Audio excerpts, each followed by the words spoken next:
Hi, Mimo Moed Zitron. This is Better Offline. We're in iHeartRadio studio in beautiful New York City.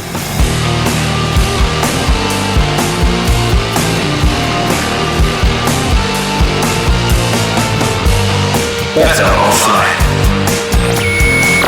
Today I am joined by a man who in 2014 rose to fame after becoming AOL's digital prophet. He joins me in the studio today, David Shing, best known as Shingy. David. Hey Ed, how are you, mate? Shing, I am fantastic. Hell of an intro. Oh yeah, this is the most normal show in tech. What are you up to these days, Shingy? Great question. There's three things I'm primarily up to. And Okay. I'm out speaking and educating. That's pretty much what I'm known for. I also have a creative house. Nice. That started around pandemic times. Okay. What's the creative house do? It does everything from iconography all the way through to strategy. So all the way through What's the iconography? End. You happen to be wearing a brand on your t-shirt right now? Somebody designed that, dude. Okay, so a design thing. Mm-hmm. Cool. And then the other flip side is a advisory practice. That's cool. And it's institutional advisory as well as small startups, which has really been research for me, which has been amazing. Yeah, as a fellow consultant with a podcast, it's always good to meet another one. So it's been a while since you rose to fame. What kind of happened? Because I remember I was in the Bay Area at the time when I saw you arise on MSNBC, and then just went and did other things. I had to go and make some mistakes in my life, I guess. What was it you did at AOL? So I ran 13 countries for them. I ran the media and marketing for them. Right. Throughout Europe. But what did that actually entail? I ran 13 countries with multi-millions of users. Yes, but what did you do each day? Because I launched a series of websites. Right. And I launched a series of ad platforms. Uh-huh. And I helped change the iconography for AOL. And when you build a new brand and you don't have any budget to support it, right, you have to think about a way to be in the marketplace. So I created a persona. Wait, did you not have much budget? Oh yeah, we did, but not in Europe. No, not in Europe. No. Because what happens with a big company, and you could probably appreciate this, if one division performs poorly, everyone suffers. Right. So if you're not close to the sun, you're not going to get all the budget.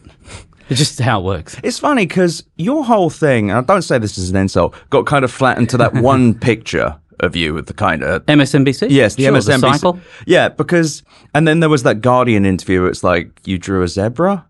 It said you showed someone at AOL a picture of a zebra. Zebra pants? Zebra pants, possibly. It's just... I was wearing them, by the way. You're wearing... Oh, nice. All right. Yeah, it's funny because you've become somewhat of I want to say like a character within a meme. Tech.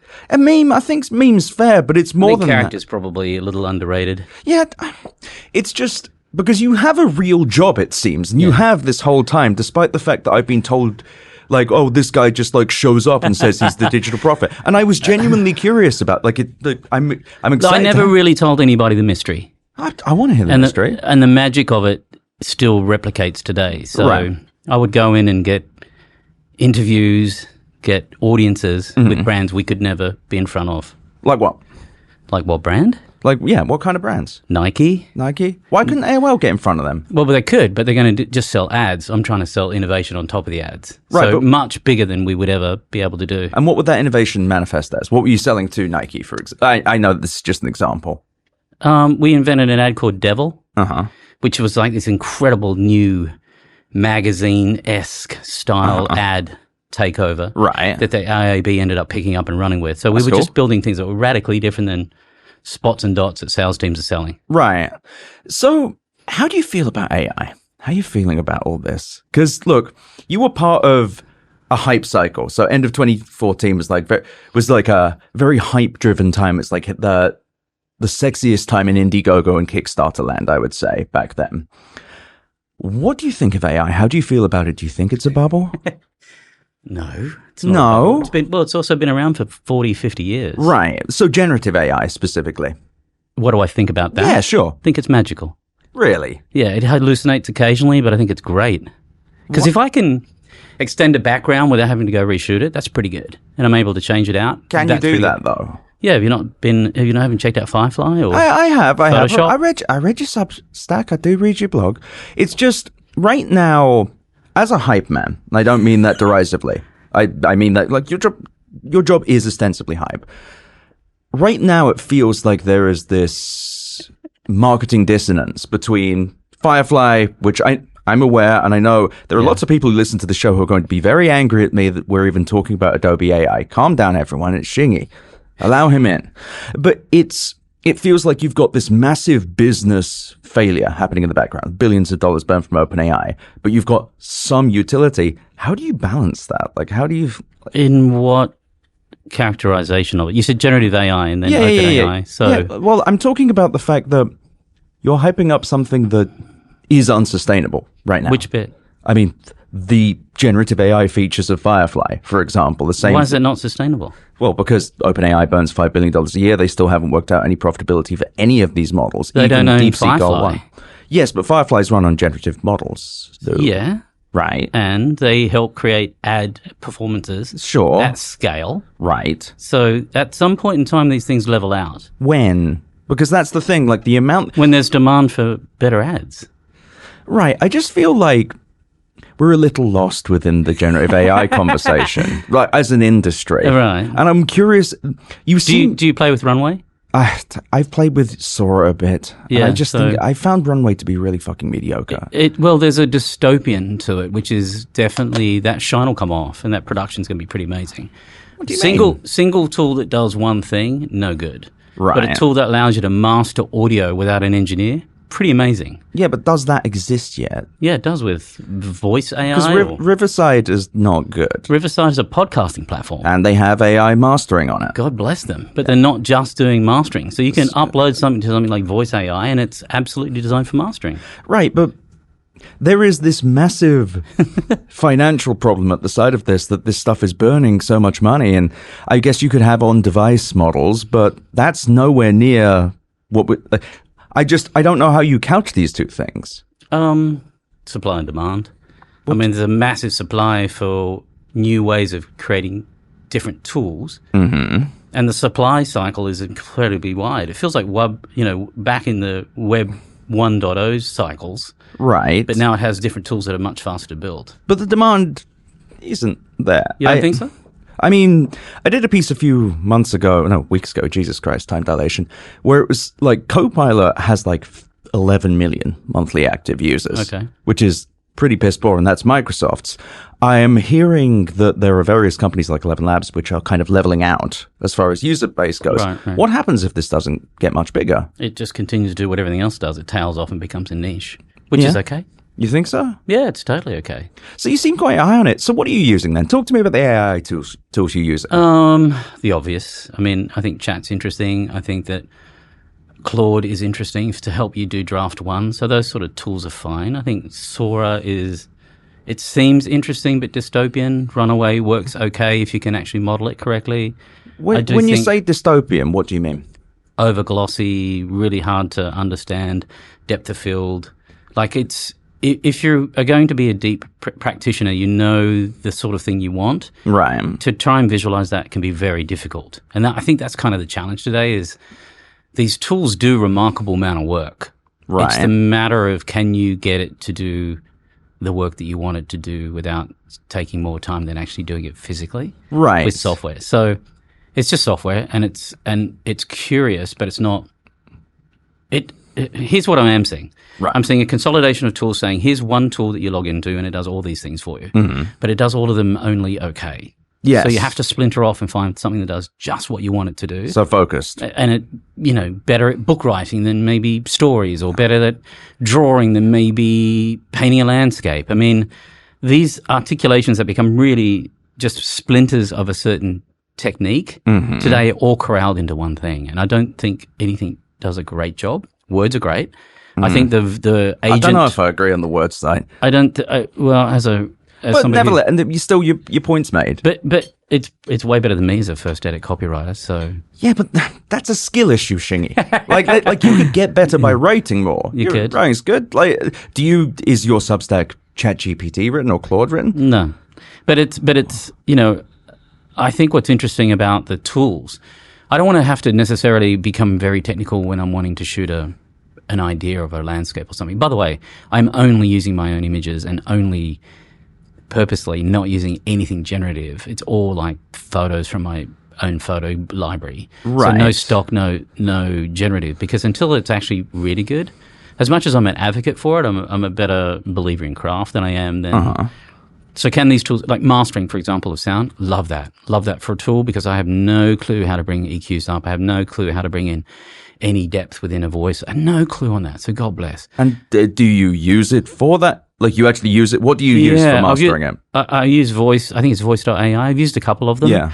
And by the way, when you skim it, when I'm looking for something, it's typically at urgency. Like the levels are low and I can't seem to bring them up and they're over peaky. And then I use a service, it comes back, it's too peaky or it's got too much bass. I don't know, right? So it's really about, can I use tools that help get to a better artifact than the actual tools that I can use? Because democratization of tools means that everything is kind of flatlined. So I'm looking for things that become really interesting. I don't necessarily think that the quality of the end result is higher resolution enough, but it sure beats squeaky markers and bleed-proof pads that we grew up with. So the efficiency of getting ideas out, love that. Right, but is it craft to you if you're using generative AI? Yeah, I think it is. I think an artist can use any tool. This just happens to be one of them today. Right. Now, you talked about value, though. You talked about this thing seemed to be bleeding money, et cetera, et cetera. All of them. Yeah, God bless. What do you mean, God bless? I mean, that's going to be their problem. At some point in time, they're going to have to factor that out and figure out a model that everyone's trying to, generate these tools that can be the panacea, and then they're going to make money on it at some point. Yeah, maybe. Yeah. We'll see. It's just not all the tools are going to make money. You know that. Sure, but none of the tools currently make money. Like that's that's kind of the thing. It feels like an atypical hype cycle. In that, having lived through enough of these now myself, I'm a little bit younger than you. I've never seen one that was just burning cash like this, but I've never seen one with more, nor have I ever seen one with more disconnection between the utility and the marketing hype. It feels like they are promising more than ever. Yeah. And we're in this weird, dissonant area where it's like no one really knows what's going to happen. Well, I live in the space of ads still, so from an ad perspective, there's no shortage of demand. But for what though? Ads. Yeah, sure, but demand for ads. But what about generative AI? Like, where does generative AI fit into this? Are you saying creative? Helping to create the ads. I think the ads that are created with generative are pretty rubbish. Yeah. But the truth is there's a demand for lots of ads because of just sheer audience growth. But the reality is that efficiency of can you make ads cheaper? That's a conundrum. Because but is generative AI doing that? I don't think so. I think they're doing some of it, perhaps. Right. Maybe they're doing an interesting background that would have taken you up, but it's not the whole thing. And by the way, if you and I were to look at a bunch of ads right now and try and pick with their AI or not AI, I think 9 out of 10 we would know that it's written by AI. There's like an uncanny valley feel to them. It's got a dystopian, I guess. It kind of feels a little bit like, and we've gone way beyond hallucination. We've gone into this kind of, you just know. You can just see it and feel it. It's cold. It's weird. And the funny thing is I think what you're talking about is not hallucination. It is actually an accurate depiction of something, but it's too accurate. Yeah. It has this kind of sheen to it does have feels a sheen. like the movie AI. Yeah. Ironically. Yeah, it does. I said that, it came off my head. I'm like, shit, I'm stupid. Anyway. And the number of frames a second seem off. There's something very... There's too much light. The lighting's perfect. I completely agree with you, but it's also where I see those sort of things used are in more kind of tonnage ads, like things that are just trying to get a lot of these creatives saturating the marketplace, which ultimately, if we're not careful, will make ads more expensive, meaning to get to Ed, the human at the end of it. If you've now just become completely oblivious or ignoring ads that feel like they're AI'd, because unless that gets figured out, right, you'll become blind to these AI ads. So to get to you is even going to be harder. So this is the weird thing right now. Ads and AI don't seem to have touched that much. And I say this because there's a company... So you heard of Perplexity? Sure. So Perplexity is allegedly, Hayden Field at CNBC reported this last year, they're apparently looking for like $55 CPM. On what platform? On their SearchNet, their search platform. Okay. But you've not really seen ads and AI touch. Like even Google's AI search, they just did ads. No, I think Perplexity, if you were to give it a prompt and it recommended something that you were looking for... Yeah. Let's assume you're looking for a piece of gear and they recommend a piece of gear versus these other 10 pieces of gear. That review is probably in their eyes an ad. Right. You know what I mean? It may not be a display ad as we've seen it in the past. They're not doing ads yet. It's just... No, but I'm saying they could be in the description. Sure. You're assuming... Are they formally not doing ads, or they haven't? They haven't started yet. No, they want to. And when they do those ads, they will be subtle like that. They will be within descriptions. They will be contextually relevant to that person in terms of the totality of a story, and not just a display. I'm just wondering. I think it will be. No. I'm not disagreeing with you. I'm just wondering how they pull it off, because the whole thing with hallucinations, you can't predict where an ad is going to appear or what it's going to appear next to. And I think if it's with words, the context is wider. You think so? If it's with voice. They're not going to do voice. Aravin's not. It's just a wider context though. So let's just dream for a second. If you're able to do that, at least you've got a wider concept of what the story is versus a display ad around. Sure, the story, but I mean, just like practically speaking, if you vomit out a bunch of text, which may rip off a journalist outlet or two, how do you Perhaps I need to actually ask you the question. Why do you think that ads and AI really haven't touched it? Because ChatGPT doesn't monetize with that. Perplexity is thinking about it or haven't. Google AI has only just started considering it. Do you think it's a generative side? Like, you've been in the ad slot for decades I guess now. It depends on which place you want to sit in that question. Are you talking about me as somebody going to that tool to use it? And I'm wondering why the companies themselves have been hesitant. No. Hang on. Let's get back to the context real quick, so I can understand the framing. Okay. Is it me going to Perplexity's website to be able to use its tool and it's folding in ads in the results of me using it as a user? I mean on a grander, generative. I mean on a grander perspective, like taking it away from just like the user right now. You've been in ads for a long time, forever. So I think why do you think it feels like ads to adtech has traditionally been very quick to adopt stuff? Yeah. Like they rush to fucking Meerkat. They rush to everything fast. Yeah, remember that? But it's AI. They've generative AI, generative search, ChatGPT. Because I just don't think it's. I would say that it's just a little naive, and I have seen. How do you mean? I have seen ads that are directed scripted by AI, shot by humans. Sure. And there's just something missing. And because that litmus test of is it warm enough, does it feel like something that is emotive, it misses. Sure. It is going to get a lot better, man. This is not even a debate, but... I mean, it absolutely is a debate. I mean, I will absolutely debate the shit out of this. The training data required to make Sora better does not exist. Even if you took every video ever taken, Adobe is paying people to take video. But my question was actually really way more specific, which is... You have been in ad tech for a long time. Yeah. Everything else has been in generative AI platforms are not integrating ads as a monetization mechanism. Well, why do you think that is? Because the presentation layer of that, the actual ability to generate something that feels like it's not cold, specifically, and I've said it a few times now, is not up to snuff. Everything else in the background that is actually using lots of big data to be able to represent the right type of context to you, today we will call that AI, is in play. So I think there's a marriage between what's going on in the back, humming along, and the presentation layer of that, Ed, to be honest, is terrible. I agree in comparison. I agree, but maybe they'll need to be more specific. It feels like ad tech they will do the generative side. There's tons of ad tech platforms that will generate and you see those ads. The specs. Yeah. Or you've seen the ads too. You've seen the shiny, muscly person. Oh god, yeah, the horrifying, beautiful people. Yeah. With a 19 pack. I mean more on a practical level of you were at AOL. Mm-hmm. You were inspiring them to do more things. It feels like when it comes to the platforms themselves, putting aside the actual ads themselves, I mean, it doesn't feel like anyone, not Perplexity being so slow, Google especially, so weird.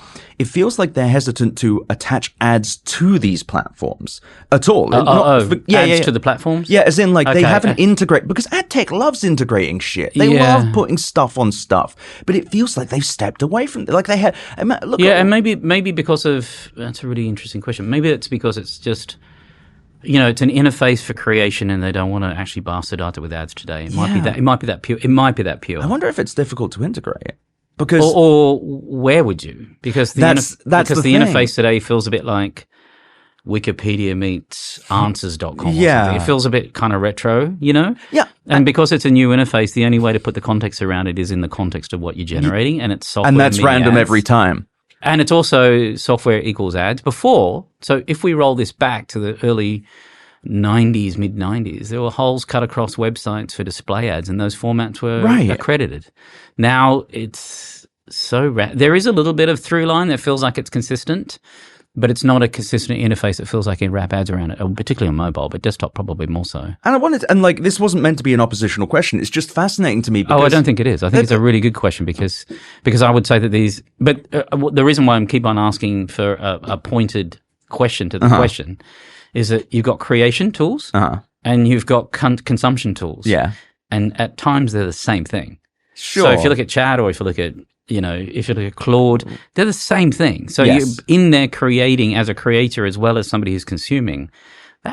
That's pretty new from a dynamic of a user interface because you don't go in you could go in and create a video on the fly and upload it to Instagram, but you wouldn't expect to see an ad on your creation of that video on Instagram. You know what I'm saying? So given that's the case, there's a new paradigm is all I'm saying. And I haven't really thought about that paradigm converging. And that's the thing. Cool. Like your whole thing is what's new and sexy and ads and all that. Shiny. And it's just so strange. It's truly unique because when we had the bullshit AR thing, I'm sure you remember that. They had ads on that shit immediately. You were filthy with filters. You could have like a sprite filter on your face if you wanted it. They had the ads immediately. And because in that context, it felt like you really could, couldn't you? You just layer it. Yeah. And it's just like it, and I agree with you that they are creative interfaces when you look at them. This is not a judgment on how much I like them. It's just what they work as. Yeah. It just feels so weird that adtech or like none of these platforms want to. Sam Altman said he doesn't like it, whatever, but it's just so bizarre.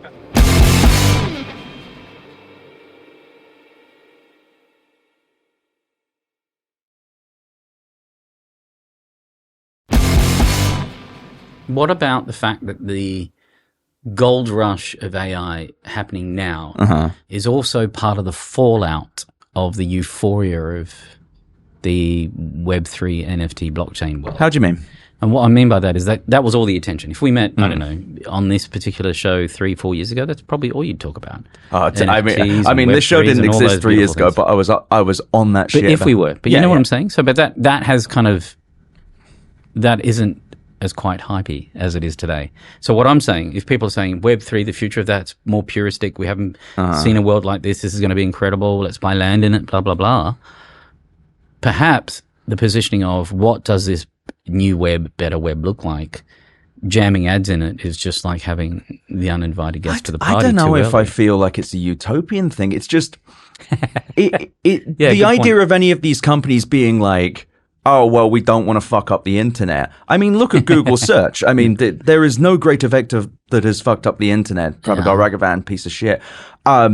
It's just so strange. And I really only came to this conversation thinking about this because every single hype cycle, other than crypto, I can understand why the ads weren't quite as prevalent. I can understand because it's difficult to do blockchain ads. Christ. What a hype cycle idea. But blockchain ads, because the immutable ledger, but how would you actually reliably, you could probably say a click happen. No, actually it would be difficult.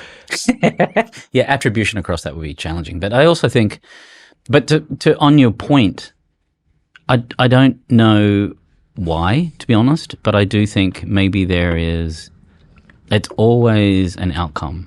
Monetizing a platform of popularity is always going to be an outcome. It doesn't have to be. And by the way, that's with every platform. You know, it starts with the purists of all the social platforms. None of them had ads initially. Yeah. You know? And then if you look at something, if you go into the vault and look at things like MySpace, they never had ads for the longest time because the artist was the ad. I mean, you know?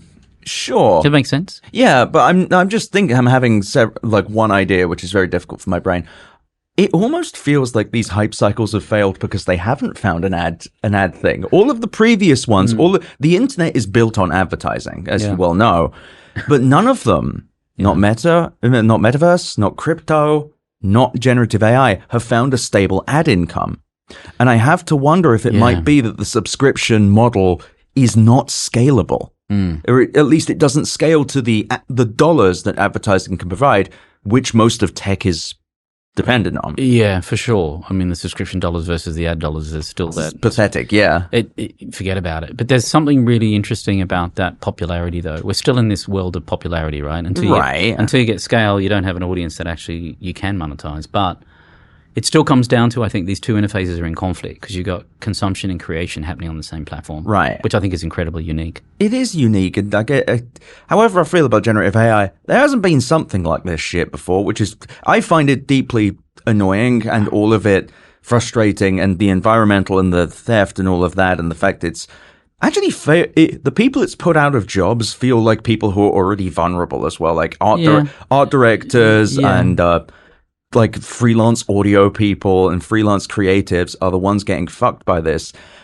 And all of this is happening for them all to lose money. That to me is the dystopian part. That no one really appears to be benefiting from this other than maybe Sam Altman and Dario Amodei. There is something, Ed, to the culture of creativity, which is even in ads today still, is that creative is considered the non-working part of the media dollars. How do you mean? Mean that it doesn't count as part of the media creative. So it's always this cost item over here. So what, the journalists and the artists and such? Or the people who create the commercials, for example, it typically doesn't get rolled up as part of the media spend or success. So it's always debatable. Media isn't because it's absolute, because it's you got a rate card, you know what the audiences are. You know? I get what you're saying. Who are the people that have when you say it's not rated or it's not considered part of the media success? Who are the people saying this? Is it the ads people? They just don't consider the creatives. Oh, the brands. So if a brand is sitting here saying, "Look, we're going to create an ad," but the cost of that ad doesn't get attributed to where the media is, because media is always whole. So that's always I'm not sure I understand. So I guess my point in saying this is that we're always going to try and skinny down the cost of creation. Right. Okay. That's really the nut of it. Because everything else, that's rate card, negotiable, whatever.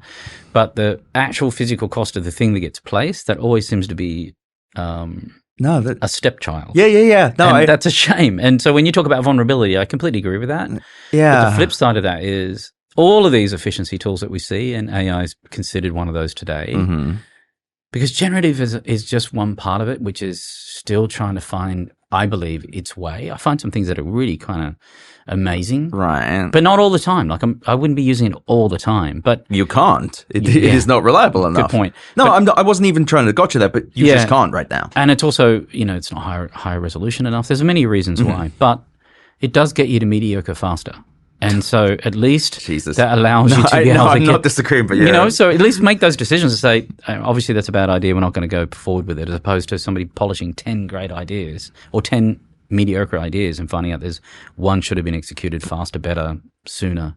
Maybe that's a case for it. I think you've really touched upon something though, which is, I think a lot of my listeners and my readers struggle with why so many corporations want generative AI to grow. And part of it is the labor automation. Why they want generative AI to grow? Yeah, okay. Why they want AI to be a thing. Uh-huh. And there's many stupid reasons, but I never thought about the fact that just in the ads world, which controls large swaths of our economy and funds a lot of the tech industry, just all creativity was considered minor. It's very obvious now I say it, but it's fascinating to know that from that perspective. Is that like an executive position? Well, yeah. Here's a challenge. You have mediocre creatives seen by many. Right. And you see really great creatives seen by few. Mm-hmm. So that's why it feels like the creatives still sort of sit at the back. They're trying to do these things, but whenever a discussion says at scale, that's when it falls apart. Right. So that's why it's kind of. Why is mediocre seen by the many though? Why does the simply because of format? I think is really, the ability to try and create something that has a contagiousness to it. Today seems to have a celebrity moment. Those days, I think, are kind of at least falling away. Mm-hmm. And there are better places for people to hold their attention. So metrics have to change effectively. Go away from popularity and talk about other things like how do you hold somebody's attention for the longest time versus just trying to saturate, Right. I think the landscape's changing, but I don't think creation of content or creativity is evolving at the same pace. But would evolving even matter if there was this attitude towards creatives? Yeah, well, e.g. format, of course. What do you mean? Shape of the ad, Sure. style of the ad. You know, you talked about AR as a good example. That was small audiences' wow experience, to be honest. But where was the conversion there? Because that's the thing. It doesn't feel like there has been a new successful ad format in a long time. Yeah. Have you seen other? Like, no, other than, I really haven't. It's so strange. And isn't it? I've tried on, as I'm sure you have with Vision Pro. You've tried on the goggles. Oh Christ, yes. You know, I can't really see anybody. Firstly, it just doesn't scale. It comes back to that, right? There is no scale. Yeah. But it's immersive. But the reality of, are you building things for a one-to-many, or are you building it for one-to-one? And just even then, I have to wonder if there's not a problem, which we, the geniuses, have discovered, which is there is no, like, we're in the iHeartRadio studios. One of the most successful advertising formats, and as my listeners love to tell me, is the ads, the basic radio play ads. Yeah, the audio ads, sure. And display ads, and so CPA, CPM. Otherwise, it doesn't feel like advertising has evolved. It's tried to evolve. Yeah, I mean, we tried to do it with Devil. We tried to do it with these incredible formats. Do they work? They certainly did. And the measurement of work is, you know, dwell time, click through, all of those things that you can measure. Right. They were going through the roof, and they work until they become standards, and then they don't work because they're everywhere. So there's this exclusivity to these things that make you feel like you're... It's scale. And then scale comes and ruins No, because the party, when everyone does the same thing, and it all gets, then it becomes, and it all gets back to fucking display ads. Well, you end up with homogenization, right? So that's why it's homogenized. Everything feels normalized. It feels consistently the same thing, regardless of what you put in it. There was something, and this conversation makes me think of something that was retro years ago, when these ad formats came out. There was this ad, and I don't know what brand it is, so that at the jump, it tells me that the thing didn't work. But what was working was this incredible experience. So a band built shape of a display ad, two shapes. One was square, one was rectangular, effectively. Right. And in this square, they had a drummer and maybe a guitarist, and in that square, they had a bassist and maybe the vocalist. And they were playing live in these display ads. The display ads. And those live display, because they were proportionally the same, they were being broadcast to these websites. That's so strange. It was so fabulous. Did it work? It felt, I don't know, but it made a hell of an impression on me 20 years upstream. So that's the thing. It just felt very inventive. That is inventive. I'm also going to have to look this up, because that's how the hell... Yeah, band in a box or something. I can't remember what it was I will called. look this up. It's very cool. But you get it. It feels almost as if the more I think about the ads and display ads and all this, how like this might actually be what's really undermined generative AI, which is they are trying to scale something that requires advertising dollar level funding with subscriptions, which may not work. Yeah, I think you've hit on something. But I do think that when there's a format that becomes consistent, which doesn't exist today. Right. When you've got that, there's always these outliers that are trying to create something around that format. Right. So back then in the day, there was breakouts, and you have an ad, you click on it, it folds open. Right. All of those sort of things that happened.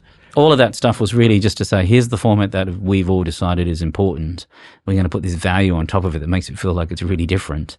And it reminds me of that band in the box thing. Yeah. Because there's no consistent interface, you can't have a consistent ad. So everything around it, all these ads that we're going to see, they're going to be cloaked in this thing called context and value, I think. And it'll be obfuscated, because it'll come back as a long paragraph talking about why you should buy these Sony headphones versus something else. Yeah, I can see them trying that. For sure. I mean, particularly in descriptive results. But the problem is, if that result is generative, that's going to shave off that little bit of CPM revenue. That's going to scrape it off. It's like, it's almost as if it's antithetical to ads. I'll tell you where it won't shave it off. It won't shave it off because Why? It'll probably move from a CPM to a CPA. So how expensive would that be? Who knows? But it depends on the cost of. I mean, it depends on what the attribution cost is going to be. But let me just stay with me for a second.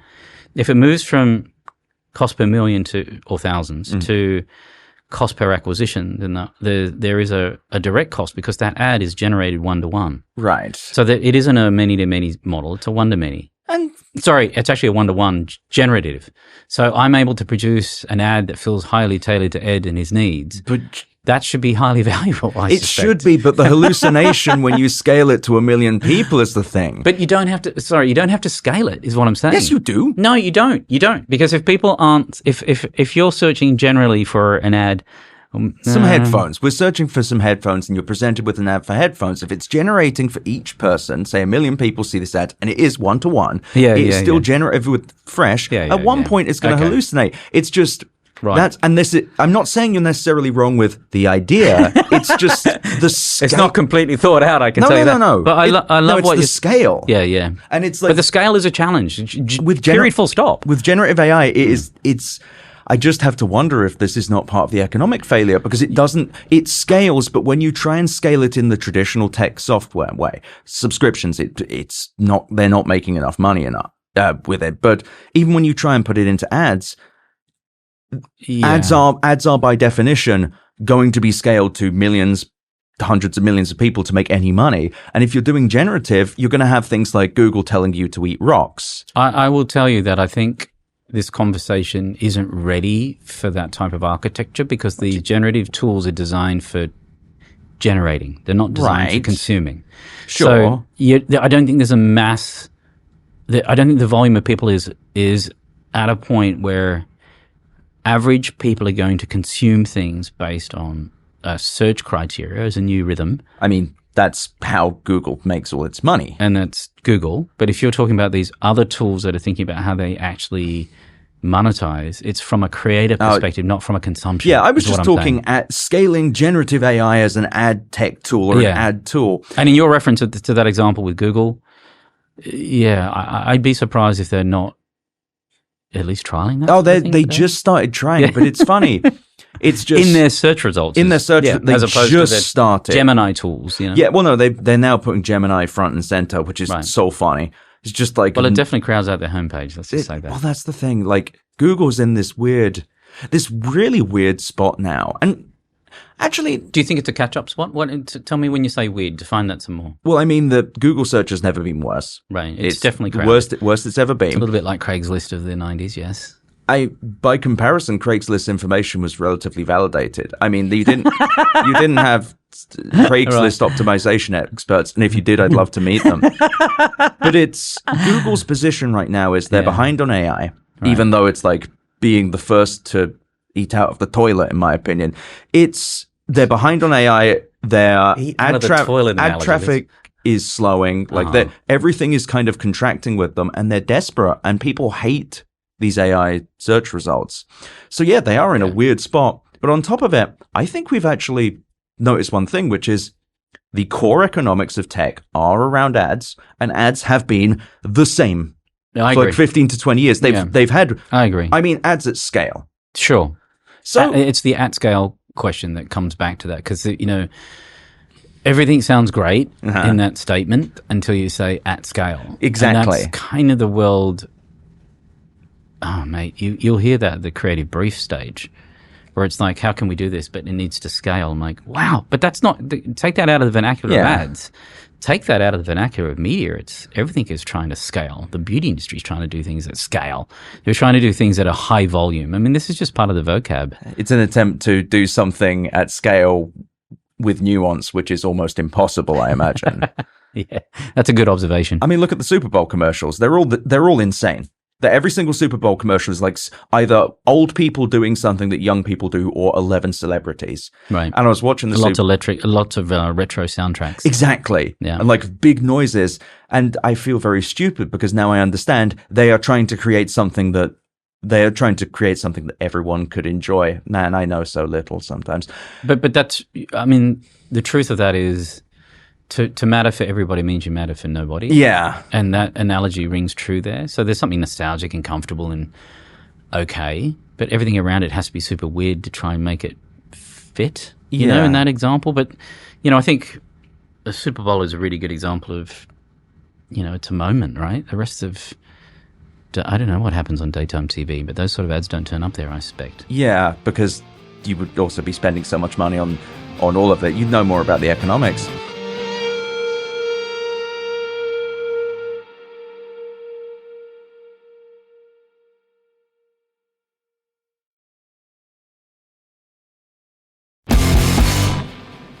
I actually want to change gears slightly because you did write something related to nostalgia. And as a creative, as you as you go about your business, are you finding more demand on the client side for more nostalgic things returning to the 90s or the 2000s?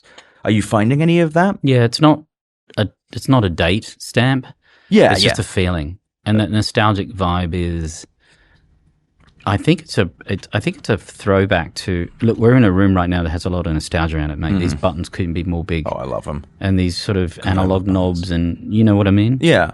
Creaky chairs, and the only thing that's modern in here are the Shaw mics. Everything else is kind of retroed, including and Daniel Goodman's wonderful skills and the MDR headphones, whatever we're wearing right now. But what's amazing about this is there's a throwback one to those who are old enough to know about nostalgia, and those are young enough to be curious about it, because they didn't grow up with it, but they're super curious, to read through liner notes and understand that there's a flip side to an LP, and there's something very Moorish about slowing it down, because everything is highly consumptive. Even the time we've spoken, I saw you pick up your phone. Oh, that was to get a picture. Half a dozen times. I've seen that. It's once I count. But can I not exaggerate? No. But what's amazing about this is that there's something really kind of about that distraction that anchors it. There's something beautiful about nostalgia, and I'm gonna keep harping on about it because I see it pop up. I mean, Super Bowl's a classic example.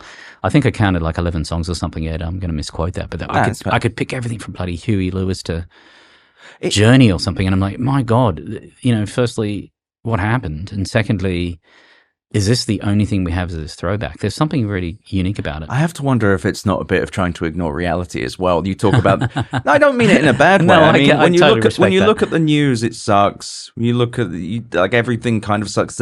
You talk about the idea that we're having to engage with our devices constantly, and I agree. Right. And it's the kind of a return to a time when we weren't harassed by them, even though I love being online. But at the same time, no, I fucking hated it before online. I'm not going to pretend. I imagine normal people crave the time of not being online constantly and not having, because it's not just like content. It's you get work emails, you get your texts from people mad at you, you get a text from a t-shirt company you bought from 15 years ago. Right. It feels like maybe people are craving an off-ramp almost from reality. Yeah. Or permission to have one at least. Yes. Can I also say, though, there's something about perhaps this fast culture that we've generated, and this futuristic vibe that we've been in. Something, and what I mean, but I'm just going to apply this to. I'm just going to apply this to a thought in that statement you said about nostalgia. When I watch a brand like BMW online, and I see their cars which look amazing, right? The love that a retro car, like an old car that they did, like back in the 80s, as a boxy M series or something, an M3 or something. 325i or something, it gets way more love and commentary than anything they've got either in market or even planning on doing. Right. Hyundai is a classic example. They threw out this, they might bring back this boxy, beautiful. Oh, is this the electric one, but it's like an 80s car? Yeah, dude. Oh, God, and it's got the, so it's got the square lights and, and you will see people go into every single design detail, like the white wall tire to the type of mud cap. You don't get that sort of detail today. It's all spec, right? And there's no emotion to it. But you look at these things that feel like, and it's not bygone emotion, it's a different era of freedom. And maybe that's kind of the thing that is a land. Like terrestrial radio, it's probably still massive. I mean, iHeart is so bloody successful. Terrestrial radio is unbelievable. And I think it's because in a world of just sudden conversations, you have real ones. The reason that I like and any listener who's curious about this, the reason I don't do a lot of virtual interviews is they kind of suck. Yeah, like I made them pretty good, but the in-person, it's having the microphone. It's like hearing yourself, the bassy tones. Right. I also have to wonder if the reason that people are nostalgic for things like an old car or like the CD player or whatever is it felt like the companies gave more of a shit, because you talk about that thing of probably scaling. It's built for everyone but built for no one. Every car kind of looks the same. They all have the kind of Tesla-esque curve to it, or like they look like a Porsche Cayenne. I'm not a car guy. They all kind of look and feel the same, and and people are craving something that feels like anyone cared about building it. Maybe. And maybe it all got to a point. I think maybe designing culture generally has got to a point where it feels like it's efficient. Yes, and that efficiency means it's not. I'm not tied to any of it, dude. You know what I mean? Yeah. And that evolution of design means that if you've got efficiency already because you're using battery technologies and you're using something that doesn't have to feel like it looks like a pin, so it becomes wind efficient, and you build something that's square, God bless. I think it's amazing. I think this is why people don't like generative AI content as well, because it really, the point we were making earlier that it all kind of looks the same, it has the uncanny valley, it feels like, wow, no love went into it. Not just like this is mass produced. It's not even mass produced. It's this sub production where we're creating this thing for nobody and everybody at the same time. I'm not going to debate generative AI's efficacy with you in any further. I'm sorry about that, but it's more, we're all kind of craving a return to a time when things felt like they were made for someone, that they were made with a bit of a soul, and it sucks to be in this world, and it sucks to, and I think that nostalgia is it's kind of the natural endpoint of a culture that has escaped any kind of personalization or joy in the creation of anything mass market. Even the utility of these things doesn't feel like it's for people. You know, Ed, as you're having this discussion, and I'm with you, I look out at the screen that we're facing, and Flow Rider was on. Oh, is he? And before that was Flavor Flav, and I think before that I might have seen Snoop. Yep. And I look at that and think, to your point, there's something about this cycle of comfort and familiarity that I think it's really interesting, because what you're talking about is, by the way, I will just put a pin in this and say that I think the generative AI creation will absolutely be for everything other than the human. And when you want to put a human in it, just film them and then add them to this generative crazy background in utopia if you want to do it. So these blended AI experiences will happen. But I do think that, because it's called CGI previously. But I'm going to push back on that and say, I believe that will happen. Yeah. But I think people are going to get really upset with it, because you're kind of seeing it with Severance and The Mandalorian when they're doing these weird, I don't know what it's called, but it's when they do the on-shot thing where they pretend they're outside. And for a while it convinced people, then you saw it enough times, you're like, nope, fucking motherfuckers. But what it would also do though is it'll inspire you when you see something that's really designed by cutting up the cardboard box to make it feel like a cardboard box. And I can show you some really good examples of people that push back against that and say, we're just going to film this thing analog, dude. Oh yeah. And feel it. And it feels so different. And it does, and it's just we're getting back to maybe nostalgia is just wishing that creatives not creatives, because it feels like the mechanisms of creatives more than anything gave a shit and felt like they were putting any thought into it other than just kind of simmering it down for everyone, making creative. I've almost bought the Samsung flip phone a couple of times. Oh, it's so cool. Yeah, it's so cool. I love it. Android, I use that. Exactly. I need my iMessage. Yeah. I need it. I'm a pig. And I don't have two phones. It just drives me crazy. But even the Motorola looks amazing. But there's something about that time when you'd have a flip phone and buttons and all that sort of rubbish. I didn't have a flip phone. I had the Nokia chocolate bar Nokia. Yeah. Oh, that was so good though. It's funny. It's funny though. Chocolate bar Nokia. Oh, yeah. But even then, it kind of fucking sucked. I don't know why I'm pretending like I like this device. The moment the iPhone because came you're probably still talking on the phone, and that sounded amazing. Oh God, it no! Did what it did on the tin. No, were texting with all those buttons. Yes. Oh, I'm a freak in many ways, and it's just funny because as we discuss all these different bits, it really is just like creativity is considered this stepchild of ads. Ads are the way that a lot of people are exposed to an alarming amount of creativity, and it feels like people at scale are kind of becoming more aware of how much is manufactured for them. Maybe it's not that things have changed a ton. I believe they have, obviously, but it's that people are more aware now of when they're being fucked with, when they're being given the same slop, when they're being given, and I think that corporations may have slightly overplayed their hand. In the mass production era. Yeah. I mean, you'll see that with foods. You'll see that with, education in that criteria is way more transparent and interesting than it used to be, because you don't have to have, you can consume less and probably feel better. And I have a question for you. Is that an Oura ring? Yes, I've got an Oura ring. Why are you wearing it? Because I track my sleep. Oh, you do? My workouts. And you are using it as a utility? I am. You haven't, how long you had it? Couple of years. Yeah, generation it's like a Gen 1, 3. isn't it? Oh, 3. And do you find So, do you do anything with the data, or you just do it to? Does it just reassure you? Can you tell me emotionally how you feel? This is the terrible choice if you wanted any gotcha. No, so actually, I'm really interested in my sleep because I realized a few years ago that my sleep was fucked, and I couldn't work out why. I was depressed. But I've become fascinated by what, I don't know, weed or alcohol will do to me. Not that I'm like experimenting, but if I have a bad night's sleep, I like to look at it and say, all right, this does affect me. I just got this thing called a Somni as well. What is it? It's like a thing you strap to your head and it has little electrodes that go onto the top. It's this fella, Dr. You sleep with that on? No, you just put it on. It does like 15 minutes before bed. It has increased my REM sleep and I have been feeling sharper. Really? Yeah. I'm annoying. Sorry, what does this thing do? Does it give you, is it sending electrodes into you or something? It has some sort of waves it does on you. I should be able to say this offhandedly, but you're finding your sleep cycles better? Yes. Now, are you finding that the patterns your sleep cycles previously, once you've sort of indicated I'm having a crappy night's sleep, has it changed your behavior? Yes. No. Like how proximity of using any substances before bed, like what I eat, when I eat, that was a big thing, like eating late. I also... Oh, wow. Okay. So you really are digging into the data. Yeah, because otherwise why am I wearing this thing that on dating apps convinces people that I'm married? Yeah, amen. Yeah, it's very fucking annoying. There's something interesting about, the adoption of these sort of technologies, like athletes, for example, will... Oh, yes. They'll clearly fall back to things like... The Whoop band and... Oh, well, or not. They'll wear a Garmin or a...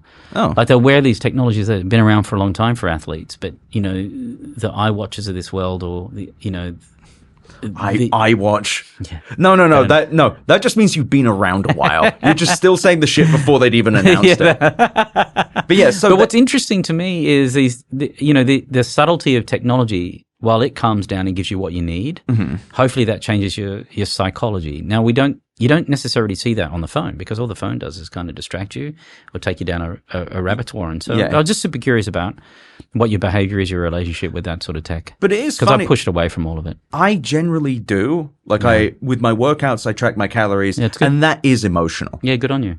No, that is absolutely emotional. And that's a good use case for that. But I use it. Oh, but this is the ultimate tech bullshit, though. I don't use this to track all my workouts. I track boxing with this. Oh, you do? You box with the ring on? Yeah. You bandage your hand up like that with the ring on? No, you get quick wraps on. Okay. Yeah, and it just doesn't crush your fingers having that. It did with certain wraps. Yeah. Okay. But it's not the lowest profile ring. That's why I'm asking. No, it's really not. It's like the chunky one. Victoria's Song of the Verge was. Are we spending too much time on the Oura ring? I don't care. This is my show. I'll do whatever the hell I want. I can say fucking shit and balls and all that. It is funny though because all of this talk about nostalgia, it is kind of where even I personally am leaning. I'm listening to fucking metal from 15 years ago. Yeah. My favorite In Flames album is Colony, which is 20 years old and barely resembles the band anymore. Right. Like one of my favorite movies is the Guardians of the Galaxy movie, the first one, which is inherently nostalgic. And those movies got shit as all it became about was nostalgic. And now I've just had a live thought, which is, that is the thing that is actually something that's driving a lot of culture, which is the reason the Marvel movies did well at the beginning was they were fun, they were nostalgic, they had these characters you'd love to see, and they got progressively worse as these companies were like, okay, what do people like about this? Fuck it, it's the people they recognize. Look, it's the guy from The Thing. The corporatization of nostalgia. Yeah, I think it's but it does get rebooted, right? So if you look at the music videos that are playing back here, half those soundtracks, and I'm paraphrasing this, are using a soundtrack that's retro. Yeah, and it's familiar, right? You hear this backbeat and think, that seems like that's funky trim drummer from James Brown. Mm-hmm. You hear that in the track and think, okay, there's a reason why that works because it's just good. And there's something about the time that was done. And it wasn't created to scale. Right. I'm serious. Nor was it generative AI. Putting even aside generative AI for now. I just mean because if you look at this, there have been multiple things on TikTok where it's like a band has popped up and you're like, wow, they're so good. Or people have said this and it's turned out to be like, they're pretending to be a garage band, but it's actually a signed artist with United. Right. And it does. bait and switch. Yeah. And there's so much of it now. And there are things that are made to appear normal and natural that are absolutely not. And I think people are craving normality again. They're craving things that don't feel mass-produced. I agree with you. It's a funny time. Yeah, I wrote about craft this week, and it was really just about, if we've got all these tools that make you feel like happy hands, What do you mean happy hands? Like very excited. All right. And I can defend that all day, every day. But what I lean towards is craft. You know, I will all day, every day, rather a pen and pencil than trying to scribble something down on my iPad, you know? Yeah. So there's just something more visceral. And I'm leaning towards that as a test to make sure I'm not losing my rods and cones, that it's not just down this rabbit's warren of distraction, that I can actually be, you know, back to creation. Are you, well, you say you're like aware of your phone nagging you. Are you generally, do you surround yourself with tech, or do you try and stay analog? I'll push back against How it. so? So I had all the tech that made me look like a tribal leader like you. I mean, I get it, dude, but when I don't, gamifying data doesn't excite me about myself. Right. And it's not that interesting. And so the thing that's wild for me is nature. I mean, tech is, it's great to know, but what am I going to do with it? And I don't know if I want to do that with it, whatever that is. So no, I try not to. I'm trying to push back to, no, not trying to push back. I'm trying to restrict the amount of things that occupy my mind and take my attention away from creating. And what are you creating? And is it just for you? I know, I'm right. It is really. I have this concept of edition of one. It really is just for me, and it doesn't matter if it doesn't scale. And, you know, I'm a classically trained designer, so I'm back to full design outside of my creative practice. And I have a wet studio, so I'm married to an studio. Yeah, I'm married to an artist. We have, you know, what is a wet studio? We have paints in the thing that are constantly dry. I mean, lovely. It's very practical, dude, and it's not. It's screen free. A lot of it is just back to articulating things, you know, playing music, you know, things that actually feel like I play guitar, sing, all that rubbish. But it's fun. But it's fantastic. I love singing. But more of that than just sort of being a participant. Yeah. I'd rather be actively participating in it, which is why I can't stand sports. I mean, I can't stand sitting and watching sports. I'd rather play football if I'm going to. You know, I'd rather go out in the field and kick if I'm going to kick. Right. I can't really sit back and watch it. It drives me nuts. Interesting. But there's something about kind of just taking that position of the polymath. I got lots of ideas that I want to express. Let's get them down on paper. But they're expressed for you rather than... Yeah. Unless others find it interesting. I've got a fashion collab that I'm doing, and I've got these artisans and craft people in Mexico that are actually hand stitching this embroidery instead of digital embroidery, which I could have done. And I'm finding it's sitting on the fabric differently. I mean, it's all of these things that are slow crafts. They're bloody. It's just awesome, dude. Yeah. It really is. No, it slows me down and puts me in a place that feels more conscious. It's funny because this show came from a newsletter that I wrote for 300 people. It's 58,500 now, and this show started with a lot of people being very unfair to me on Reddit. And I will admit, I changed Welcome to the internet. Oh, no, fuck yeah. I didn't change shit. I just kept doing it until I felt good. And it's interesting how the show's done well based on that, rather than trying to change it for anyone. Yeah, I get Partly you. because I never really understood why I would change for them. Like, Horse Idiot 55 has told me they don't like it when I say this. What the fuck am I meant to do? Write it down and, like, avoid the word? Fuck that. It feels that is also another thing plaguing creatives, that there's this apparent source of derision and judgment on tap. Right. And you have to do that to scale, to do that. And the desperation for engagement is kind of sucking the joy out of even the process. It's too slow. Yeah. It must be done this fast. We must be timely. Yeah, but there's one thing that's definitive is there's only certain amount of time in a day, isn't there? Yeah. You can't create new version of it, but you can participate in it differently. I think this has been an interesting conversation for me because I didn't know what we were going to chat about, if anything. Yeah. And I'm an admirer of your work, so congrats on all you're doing. Thank you so much, Shingy. I think we can wrap it there. Where can people find you, Shingy? You know, the interwebs. Yes, but where? Okay, I'll put it in the episode. I'm easily found on Linked. Just look up probably the Shingy. right place. Shingy, you could go to my .com. I'm there too, hanging out. Yeah. Yeah, but, you know, this has been a blast. Thanks for coming in on a hot streak about Jen. Of course. And we exit out on pottery. Who the hell knows? Joyous creative. My mum's potter as well. I love Shout out to that. K Zitron. All right, you've been listening to me. My name's Ed Zitron. You can Google the Who Destroyed Google search, and you will find the answer is me. Thank you so much to Daniel Goodman, our wonderful producer here in New York. And thank you, of course, to all of you for listening. You'll now hear a very similar message after that I recorded in February of last year. And I swear I'm going to re-record. Matt Asowski and I were talking about this yesterday. Peace out.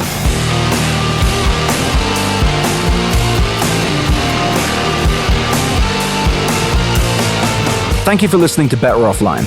The editor and composer of the Better Offline theme song is Matt Asowski. You can check out more of his music and audio projects at mattasowski.com. MATTOSOWSKI.com. You can email me at easy@betteroffline.com or visit betteroffline.com to find more podcast links and, of course, my newsletter. I also really recommend you go to chat.wheresyoured.at to visit the Discord and go to r/betteroffline to check out our Reddit. Thank you so much for listening. Better Offline is a production of Cool Zone Media. For more from Cool Zone Media, visit our website, coolzonemedia.com, or check us out on the iHeartRadio app, Apple Podcasts, or wherever you get your podcasts.